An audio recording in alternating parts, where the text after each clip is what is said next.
सोने और चांदी का जादुई बेडरूम। सुनैना बहुत ही गरीब थी। उसके पिताजी नहीं थे और उसकी माँ कूड़ा बीनने का काम किया करती थी। वे लोग वहीं पास के एक छोटे से झोपड़पट्टी में रहते थे। सुनैना बेटा, क्या बात है, आज तू फिर से अपना लंच वापस ले आई? लंच नहीं किया तूने? माँ, तुझे तो पता है ना, स्कूल में कोई भी बच्चे मुझसे बात नहीं करते। सभी कहते हैं कि मेरे शरीर से बहुत ही गंदी बदबू आती है।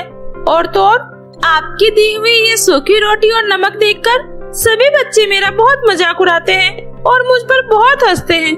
माँ, आज के बाद मैं कभी स्कूल नहीं जाऊंगी। बेटा, ऐसा नहीं सोचते। जिस पर दुनिया हंसती है वही लोग एक दिन इतिहास लिखते हैं। बेटा, तुझे पता है, मैं जब छोटी थी तो मैं भी पढ़ना चाहती थी, लेकिन घर वालों ने मुझे पढ़ने लिखने नहीं दिया, क्योंकि हम जैसे कवारी वालों के घर में पैदा होने वाले हर एक बच्चे की किस्मत पहले ही लिख दी जाती है। लेकिन तुझे मैं इस तरह कूड़े के ढेर और गंदे जानवरों वाली जिंदगी जीते नहीं देख सकती। मैं चाहती हूँ तू पढ़े लिखे, काबिल बने, इतने काबिल कि तू अपनी जिंदगी बाकियों की तरह ऐशो आराम से बिताए। तेरा सुंदर सा घर हो जैसे अमीरों के होते हैं, बेडरूम अलग, ड्राइंग रूम अलग और कॉमन रूम अलग। माँ, आपने मेरे अंदर जीने का और कुछ करने का जुनून भर दिया है। अब देखना माँ, मैं अपने लिए ना सही, लेकिन आपके लिए, अपने बाबा के लिए और अपने इस पूरे झोपड़पट्टी और हम जैसे गरीब और पिछड़े लोगों के लिए अपनी पढ़ाई में पूरी जान लगा दूंगी। उसके बाद सुनैना कभी अपनी कमी पर ध्यान नहीं देती। वो दिन रात सिर्फ अपने पढ़ाई पर ध्यान देती है, दिन रात खूब मेहनत करती है। सुनैना की माँ शारदा भी दिन रात मेहनत करके अपनी बेटी की स्कूल की फीस और जरूरत का सारा सामान जुटाती है और आखिरकार 10 साल बाद सुनैना को शहर के एक अच्छे स्कूल में टीचर की नौकरी मिल जाती है। माँ, हेलो माँ, आप सुन रही हो ना? माँ, मुझे नौकरी लग गई है, वो भी शहर के सबसे बड़े स्कूल में। माँ, सच में बेटी, भगवान ने हम गरीबों की सुन ली। खूब तरक्की करो बेटी, खूब तरक्की करो। अच्छा ठीक है माँ, कल से मेरी ज्वाइनिंग है। अब मैं फोन रखती हूँ, अपना ध्यान रखना। उसके बाद सुनैना शहर में ही बच्चों को पढ़ाने लगती है और धीरे धीरे वो अपनी जिंदगी में अच्छी तरह से सेटल हो जाती है। उसके पास अब किसी भी चीज की कोई कमी नहीं थी। वो अपना खुद का आलीशान घर खरीद लेती है और फिर सुनैना अपने गांव आती है। तभी शारदा कूड़ा चुनकर घर आती है। माँ देख, आज तेरी वजह से मैं कहां से कहां पहुंच गई। माँ, अब ये कूड़ा चुनना छोड़ दे, अब ये गंदगी हमारी जिंदगी से निकल चुकी है। माँ, अब तू भी मेरे साथ शहर चलेगी और अब से हम शहर में ही रहेंगे। वहाँ तो बिल्कुल महारानी की तरह रहेगी।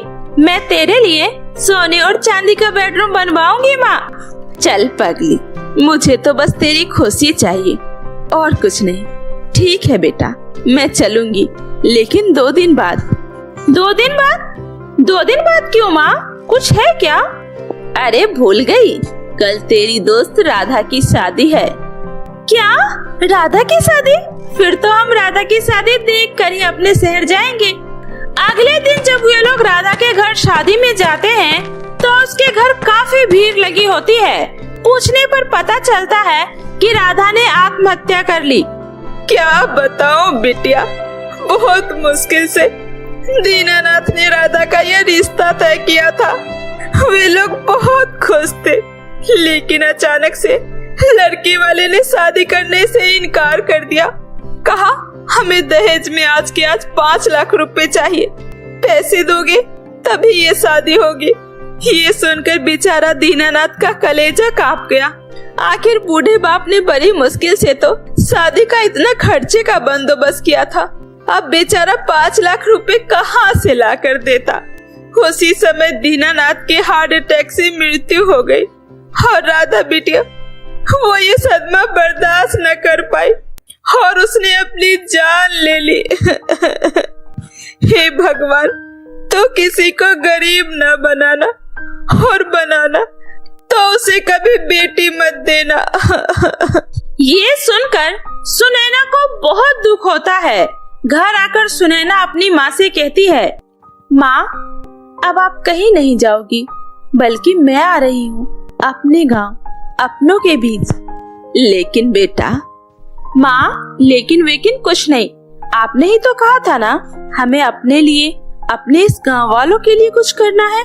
तो बस अब मैं गांव में अपनों के बीच रहकर अपने गांव के झोपड़पट्टी के बच्चों का भविष्य संवारने का काम करूंगी। मैं यहाँ गांव में रहकर गांव के बच्चों को पढ़ाऊंगी। उसके बाद सुनैना शहर जाकर अपने स्कूल से अपना रिजाइन दे देती है। सुनैना जी, आप बहुत बड़ी गलती कर रही हैं। आप एक बार फिर से सोच लीजिए। आपको यहाँ इतनी अच्छी सैलरी मिल रही है, सारी फैसिलिटीज मिल रही है, फिर भी आपको उस गंदगी में ही जाना है। देखिए, अगर आपको और पैसे चाहिए तो हम आपको और पैसे देने के लिए तैयार हैं, लेकिन प्लीज आप हमारे स्कूल को छोड़कर मत जाइए। प्रिंसिपल मैम, आपको तो यहाँ इन पैसों में हजारों टीचर मिल जाएंगे, लेकिन मेरे गांव को इस वक्त सिर्फ मेरी जरूरत है। सुनैना हंसते हुए वहाँ से चली जाती है और वो अपना सब कुछ बेचकर गांव में एक स्कूल खोलती है और वहाँ के गरीब बच्चों को फ्री में पढ़ाने लगती है। धीरे धीरे आसपास के गांव के बच्चे भी सुनैना के पास ही पढ़ने आने लगते हैं। सुनैना गरीब बच्चों को पढ़ाने के साथ साथ जो बच्चे पैसों के अभाव में स्कूल नहीं जा पाते थे, उनको फ्री में किताब कॉपी भी दिया करती थी। अरे और रिंकी, आप तो इतने लेट काम पर क्यों आई है? अरे मालकिन, मैं तो आपको बताना ही भूल गई। मालकिन, कल से आप किसी और को झाड़ू पोछे पर रख लीजिएगा, क्योंकि कल से मैं सुनैना मैडम के स्कूल में बच्चों को पढ़ाने जाऊंगी और अपनी दोनों बेटियों का एडमिशन भी उसी स्कूल में करवाऊंगी। अरे पागल हो गई है क्या रिंकी? सुनैना वो कोई बड़ी नेता या कोई रईस की बेटी नहीं है। अरे वो तो खुद भिखारी है और फ्री में वो इन भिखारियों को बच्चों को पढ़ाती है। वो तुझे सैलरी कहाँ से देगी? मालकिन, मेरी बेटी बस सुनैना मैडम के आशीर्वाद से कुछ बन जाए, मेरे लिए यही सबसे बड़ी दौलत है। अब मैं चलती हूँ, मुझे और कुछ नहीं चाहिए। धीरे धीरे गांव के वो लाचार लोग जो पढ़ लिख कर भी कुछ नहीं कर पाए थे, सुनैना उन्हें अपने स्कूल में टीचर का जॉब देती है। लेकिन इन सब के लिए सुनैना को काफी सारे पैसों की जरूरत थी। लेकिन सुनैना के पास जितने भी पैसे थे वो सब अब खत्म हो चुके थे। सुनैना को कुछ भी समझ में नहीं आ रहा था कि आखिर वो क्या करे। माँ, अब क्या होगा? अब मैं इन गरीब लोगों की सैलरी और बच्चों के पैसे कहाँ से लाऊंगी? और अगर मैं ये सब बीच में छोड़ दी तो फिर ये सारे लोग जिन्हें मेरी वजह से उड़ान मिली है, उनके हौसले टूट जाएंगे। माँ, अब मैं क्या करूं? बेटी, हिम्मत मत हार। जो दूसरों के बारे में सोचते हैं, ऊपर वाला उसके बारे में हमेशा सोचता है। और देखना, ऊपर वाले ने तेरे लिए भी कुछ अच्छा ही सोच रखा होगा। सुनैना रात में अपने बिस्तर पर सो रही थी, लेकिन जमीन पर उसे नींद नहीं आती। वो उठकर बाहर आंगन में आती है, तभी उसे आंगन में एक बूढ़ी औरत दिखती है। क्या हुआ सुनैना बेटी? जमीन पर नींद नहीं आ रही है क्या? अरे तेरे पास तो सब कुछ था, सारे सुख सुविधाएं थी, फिर तूने वो सब एक झटके में क्यों छोड़ दिया? अम्मा, नींद तो बहुत आ रही है, लेकिन मुझे सोना नहीं है, क्योंकि सुबह मुझे अपने साथ काम करने वाले लोगों को सैलरी देनी है। बच्चों को अच्छी शिक्षा के लिए अच्छे किताब और कॉपी लाने हैं, लेकिन मेरे पास पैसों का कोई स्रोत नहीं है। बस मैं वही सोच सोच कर थोड़ी परेशान हूँ। ये ले बेटी, ये 2 जादुई ताले हैं। इस ताले को सिर्फ नेक दिल और अच्छे दिल वाले व्यक्ति ही खोल सकते हैं। इस ताले को खोलने के बाद तुम्हें वहाँ मुलायम तो सोने और चांदी का बेडरूम मिलेगा। वहाँ मुलायमदार और आरामदायक गद्दे और सुंदर सुंदर बेड होंगे। लेकिन तुम्हें वहाँ सोना नहीं है, बल्कि वहाँ रखा सोना उठाकर बाहर लाना है और उससे अपने काम को आगे बढ़ाना है। क्या अम्मा, क्या ये सच है? ऐसा हो सकता है? सुनैना ये बोलती ही है कि तभी अचानक से वो अम्मा वहाँ से गायब हो जाती है। तभी सुनैना जैसे ही उस जादुई ताले पर अपना हाथ लगाती है, वहाँ सुंदर सुंदर 2 सोने और चांदी के बेडरूम प्रकट हो हो जाते हैं। अरे वाह, अम्मा जी ने बिल्कुल सही कहा था। ये तो वाकई में स्वर्ग से सुंदर सोने और चांदी के 2 बेडरूम है। लेकिन मुझे यहाँ सोना नहीं है। सुनैना वहाँ की कीमती और मनमोहक चीज देखने के बाद भी बिल्कुल भी लालच में नहीं आती है और वहाँ से अपने लिए ढेर सारे सोना लेकर बाहर आती है और वह उन सोने को बेचकर अपने काम को और आगे बढ़ाती है और वो अपना और भी ज्यादा स्कूल खोलती है, जिससे गांव के गरीब बच्चों को फ्री में पढ़ने का मौका मिलता है और पढ़े लिखे होनहार लोगों को उसके स्कूल में बिना किसी घूस के टैलेंट के दम पर नौकरी मिलती है। और सुनैना अपने सोने चांदी के बेडरूम की मदद से लोगों की मदद हमेशा करती है और खुशी खुशी अपना जीवन बिताने लगती है। दुष्ट रानी का श्रापित लहंगा। सावित्री अपनी 2 बेटी सविता और चंचल के साथ एक छोटे से गांव में रहती थी। चंचल जब बहुत छोटी थी तभी उसके पिता का देहांत हो गया, जिसके बाद सावित्री के कंधे पर ही घर की सारी जिम्मेदारी आ जाती है।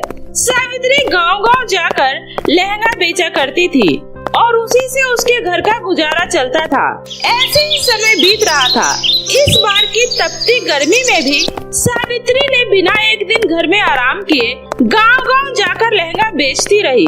लेकिन मॉडर्न युग में अब सावित्री के हाथ का बनाया हुआ लहंगा कोई नहीं खरीद रहा था, जिस वजह से सावित्री के घर की हालत दिन ब दिन बहुत ही खराब होते जा रही थी। सावित्री और चंचल, तुम दोनों आज जल्दी सो गई? हाँ माँ, वो चंचल के पेट में बहुत दर्द हो रहा था, इसलिए हम दोनों बहनें पानी पीकर सो गए। आज आपका कुछ काम हुआ क्या माँ? नहीं बेटा, आज भी कोई लहंगा नहीं बिका। आज भी तुम दोनों को भूखा ही सोना पड़ेगा। उसके बाद सभी भूखे ही सो जाते हैं। अगले दिन सावित्री जब लहंगा बेचने जाने लगती है तभी वो चक्कर खाकर बेहोश हो जाती है। सविता जल्दी से वैद्य जी को बुलाकर लाती है। लगता है काफी दिनों से इन्होंने कुछ खाया नहीं, जिससे शरीर में बहुत ज्यादा कमजोरी आ गई है। अगर अभी भी इनके खान पान पे ज्यादा ध्यान नहीं दिया गया तो ये कुछ ही दिनों में बिस्तर पकड़ लेंगी। इतना बोलकर वैद्य जी वहाँ से चले जाते हैं। आह, पानी पानी। हाँ माँ, ये लो पानी पी लो। उसके बाद सविता चंचल से कहती है, चंचल तू यही माँ का ध्यान रख, मैं काम का पता करके आती हूँ। उसके बाद सविता काम की तलाश में निकल पड़ती है, लेकिन उसे भी कहीं कोई काम नहीं मिलता। चलते चलते वो राजा विक्रम के राज्य में पहुँच जाती है और वहाँ जाकर काम मांगती है। रानी साहिबा, लगता है बेचारी बहुत गरीब है, उसे काम की जरूरत है। कोई छोटा मोटा काम है तो उसे दे दीजिए। ठीक है, उसे बोल दो कल से आकर महल के बगीचे में पानी पटा दिया करेगी। तुम्हारा काम हो गया, कल सुबह टाइम से आ जाना। तुम्हें सुबह आकर महल के बगीचे में पानी पटाना है। काम तो मिल गया, लेकिन आज तो माँ को कुछ खिलाना होगा ना, आज का क्या करूँ? सविता सोचते सोचते घर आ जाती है। क्या हुआ दीदी, काम मिला?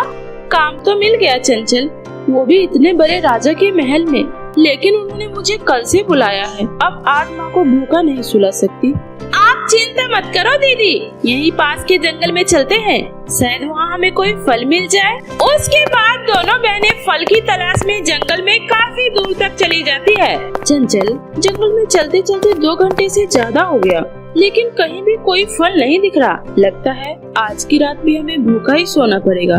तभी उन दोनों बहनों की नजर एक खंडर पड़े महल पर जाती है। चंचल, वो देख महल।